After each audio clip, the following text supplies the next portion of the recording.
Studio. We're pleased to welcome now Don Redman, spokesman for AAA Mississippi. Hey, Don. Hey, hi, how are you? Doing fantastic. All right, give us an update. I've been watching the gas prices around town. I know everybody is somewhat hyper-focused on that, I think it's fair to say. And so it looks like most of the signage in my area shows a two-handle on the price of the lowest grade of regular. That's better than the old three-handle. And then just watching the price of oil at the barrel level, of course, which is the input and the influencer on the retail price of gas, it's been sort of back and forth the last couple of weeks. Concerns about unrest in the Middle East, I think, are influencing the commodities market, where there's concern about a disruption in supply.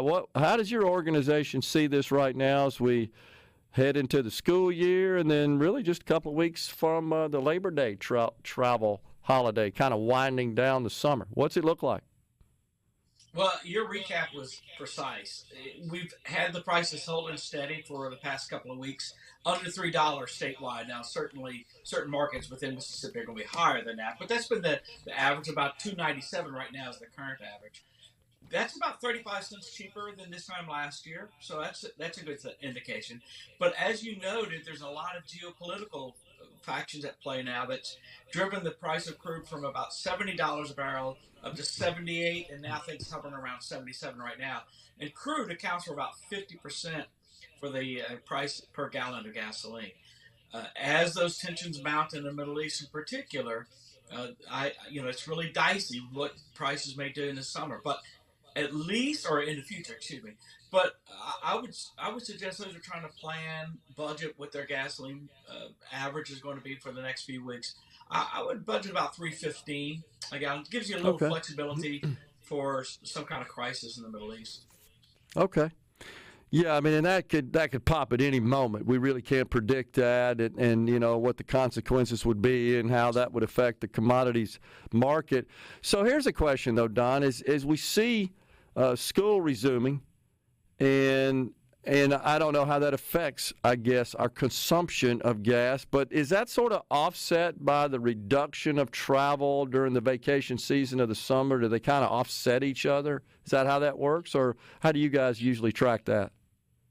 Oh, that's precisely right. You see demand start plummeting once we get into the school year, and that's exactly what's going on. I think that otherwise the prices would be inflated if we had high demand, but right now we have low demand. The refiners are able to match that. The supply is very healthy. Now, as we get into the fall, by law, they start making that transition from a summer-grade gasoline, which is more expensive to refine, but there'll be a little period where the refineries are shifting gears from summer grade to winter grade gasoline, and yet sometimes creates a bit of a shortage, which, as we learned in Economics 101, when demand outpaces supply, prices go up. So sometimes we see a little bump up in price in September and October. So in the news, Don, I know you guys have seen this, and I know you track a lot of this information, but a lot of folks are just saying, I'm going to delay or postpone or perhaps just cancel any vacation travel plans around Thanksgiving, around the holidays. We've seen that to some extent during the summer because I'm just tapped out financially. Do you see that? Does AAA see that as possibly having an impact on demand, as in reducing demand, and thus we may see a further price cuts of gas? What's your outlook on that? Yeah, we haven't looked into that crystal ball as far as to Thanksgiving and Christmas, but this summer was a very robust travel season. However, people are starting to get tapped out. I think they were making those big plans for the summer, and you might see people curtailing, not necessarily not using their vacation, but maybe staying closer to home. And we certainly see all state parks get a serious workout right now. Anytime the economy's a little iffy, people say, well, let's just stay. Let's go to the state park rather than go to a big vacation, or they cut it shorter. Instead of Orlando for 5 days, make Orlando 3 days. But Okay. they really want to use their vacation, but they just may not travel as far or stay as long.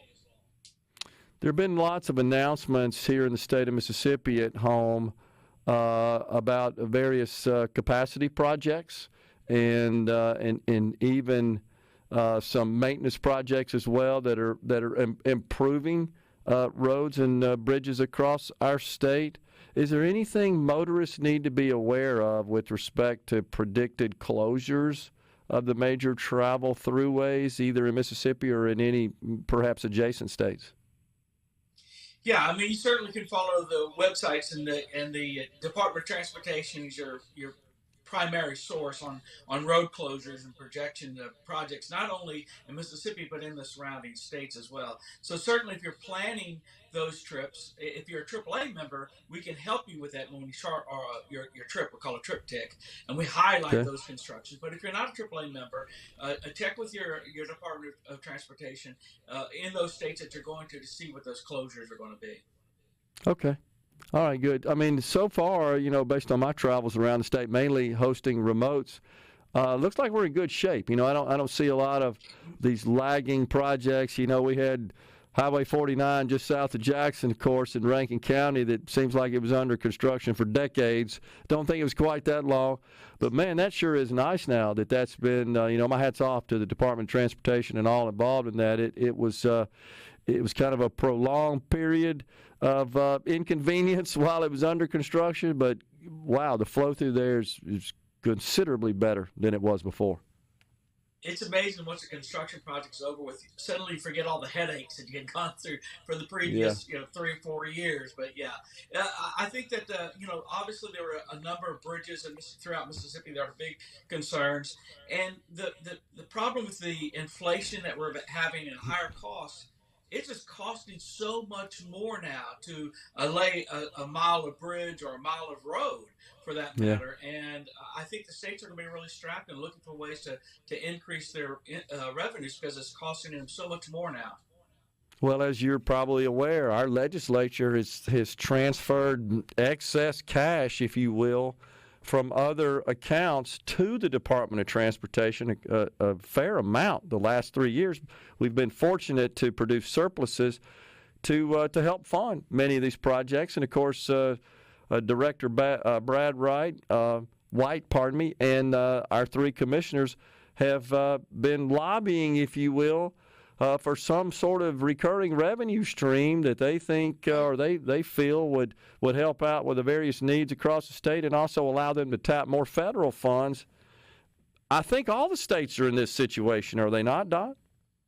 Oh, they absolutely are. And it seems every time a legislature, including Mississippi, has gone to considered maybe increasing the surplus tax on gasoline, a fuel charge, if you will. Yeah. All of a sudden, gasoline prices go up before and that motion immediately is killed by the legislature. Yeah. But you're absolutely right. The dollars just don't go as far as they used to, and I think we see that in our own lives. We have to understand that's how it's going to be in the road construction business as well. And so we're going to have to make some tough decisions in the next couple of years. How do we fund our highways? So, Don, does your organization take positions on that at the state level? Do you provide any advice or encouragement one way or another? Well, we have in the past. We've supported excise tax on fuel. It's never a popular item, but we also recognize that road safety, road construction improvements are so important to lives.